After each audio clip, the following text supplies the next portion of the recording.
I want you to closely look at what I am holding on my hand right now. This is a flattened and white paper, isn't it? Well, and exactly, this is what my life before. Why is that?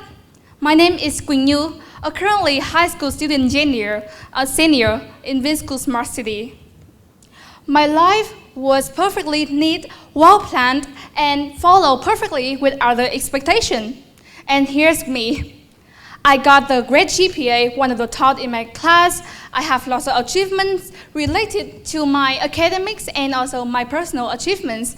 I also have lots of plans that also look at me, and also the recognition, of course.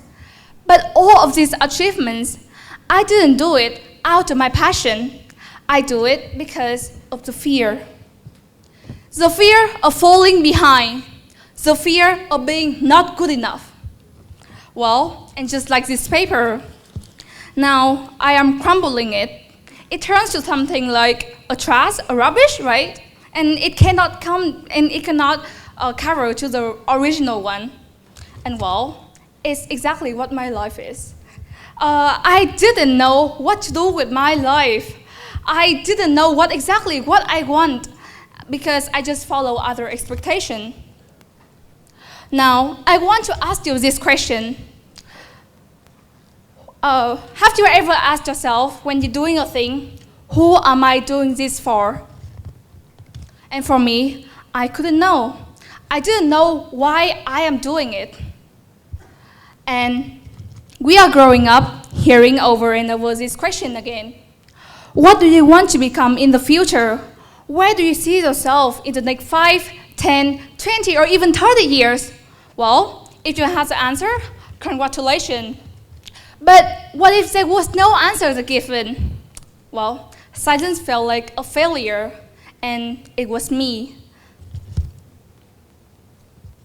So, thanks to COVID-19, it was a sudden pause in my life, and it was also the time that I stopped myself and start exploring to understanding myself.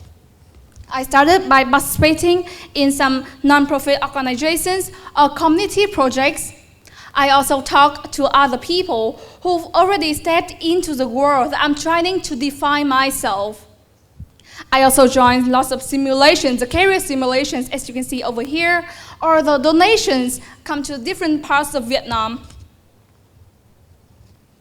And for each activity, I always want to have one goal, which is discover who I am.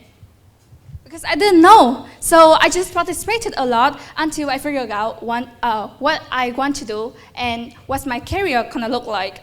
I also did a lot of career tests, the MBTI one, to know my strengths, to know what I am really good at. And slowly, step by step, things started to make sense. I figured out that I love working with other people. I can do the leadership thing, I can lead other people well. So I think that some of the potential measures for me at that time is communication, is business, is human resources. But if I had that goal, so I want something even better and something even bigger than that, I wanted to step out of my comfort zone. And one of the ways to step out of my comfort zone is to study abroad. And the destination that I chose back then, when I was in grade 9, was in the United States, where the education is a launch pad, not a checklist. Sounds perfect, right? But I still doubt a lot about myself. I didn't know if it really fits me, the business one or the communication kind of fit me the best. So I travel. I do not only travel, but I spend every summer to come to different culture, come to the different country, to learn, to really immerse myself in its culture, in its education, and see which country and which major kind of fit me the best. From Singapore to London in the UK, and also to the US and Australia, and many more. And well, did I make it? Yes. My answer is still YES. Yes, for the decision of studying in the United States, where the education is well-rounded and top-notch. And well, as you can see here, that girl was me. I am the one who got accepted by 11 out of 11 US universities. Yes, with the scholarship of over 30 billion Vietnam dong for the 4 years. But here's a twist. The last summer, when I participated in the hospitality summer camp in the central Vietnam, well, at first, I just thought that this is just another experience added to my growing list. But when I really stepped into this industry, something has shifted. The energy was so different. It was not only about the numbers being written on the spreadsheet. It was not about statistics. It was not also the rigorous theory in the textbook. It was all about human. It was all about people, about human connection. Well, I watched a single interaction could transform the guest's entire experience. And I watched it closely. A perfectly timed gesture and a warm greeting. And also an atmosphere that crafted it down to its finest details. I would tell you, well, they are not just small actions, but they are emotions being shaped, they are stories being written, and the memories being created. And in every single challenge, in the fast-paced decisions, and also the creativities and the atmosphere in this hospitality industry, I feel like, wow, this is my second nature. And from the moment, I know that this was not just a simple career path. It is exactly what I want to follow. It was exactly my purpose of life. I want to do in the industry, in this industry of hospitality. But the twist here is that the top-notch education for hospitality is not in the US, but in Switzerland, which is a country in Europe. So I still remember vividly after the camp, I came home and told my mom, "Mom, I didn't want to study in the States anymore. I wanted to change my major to hospitality." And my mom was like, "What? What did you say? Are you sure about that?"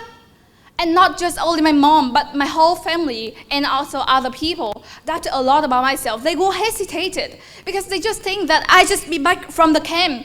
And it was amazing. It was an unforgettable experience that I wanted to change my mind. But no, it is my life. This is my decision. And I didn't just say it because it was just sudden, but I think about it a lot. I talked to a lot of alumni, step into this world through researching, etc. And I feel this is exactly what I want to do in my life. So I know that I didn't just enjoy it, but I can thrive better in this industry. And if business gives me the foundation, hospitality gives me the real purpose. And after my decision, a lot of people ask me, "Hey Như, do you regret spending so much time on something that you didn't end up to? You preparing for SAT score, for IELTS score, and also achieved the great GPA, participated in a lot of extracurricular activities as a leader. So do you regret about that?" Well, my answer till now is still no, absolutely not. Because every challenge in my life, every opportunities, every smile, every tears, and every time that I am crying like a baby in the corner of that room, they are all mattered. They matter to me because they shape who I am. They make me stronger. And if I hadn't failed, I wouldn't have grown stronger. If I hadn't experienced a lot of fields, I wouldn't have known which one kind of fit me the best. And if I stubbornly stick myself into the first plan, into the first goal study in the States, I would have ended up in the future that doesn't right for me. Well, and like this paper from the beginning, no matter how much I try to uncrumble it and flatten it, it won't never come back to the original state. Why? Because it's just our life. We cannot hope it to become flattened again. Our life is filled with twists and turns. It's not just straight line. Yes, of course, we were born to be perfect. We were born with nothing written on this white paper. But time flies and we have experience, we have failures, we have success, and all of these things combined together shape who we are today. So, as I just said earlier, if I didn't want to study in the States, so now I want to study in Switzerland, the old version of me cannot resist because she cannot thought that if I change direction, and changing means stepping into the unknown, and we don't know what to do next with our life. But my message here is that unshakable doesn't mean never changing or unshakable and stick ourselves to the first plan no matter what. But unwavering here means to become committed to becoming your most authentic self, even if it requires the changes. So to those of you here who still doubt a lot about yourself, who haven't figured out yet what you want to do in the future, or what you're going to do with your life, or why you existed, especially the high school students like me, I wanted to let you know that it is totally okay. It doesn't make you weak, but instead, it makes you a human. It means that you are still growing. So just allow yourself to explore, to experience, to fail, to pivot, and to become your own storyteller, because you are the only one who can tell your story in the most authentic way, not other people. Well, now you may ask me, okay, so my direction is changed. So what if you come to Switzerland and change it once again? Well, just once? The change is gonna come, not just once, twice, 10, or even 100 or 1,000 times. But even if it changes like that, I won't be panicked. I won't be afraid anymore, because I know that I only live once, and I need to live for myself, not for other people. Because at the end of the day, it is only me who understands me the best, but not other people. So now, you can leave this room and remember nothing about my speech today. But one thing I want you to bear in mind, ask your inner self, don't answer me right now, don't think it's easy. Well, it's not that easy, okay? Just ask yourself, if a new change could lead you to something even better, would you be brave enough to embrace it? Thank you.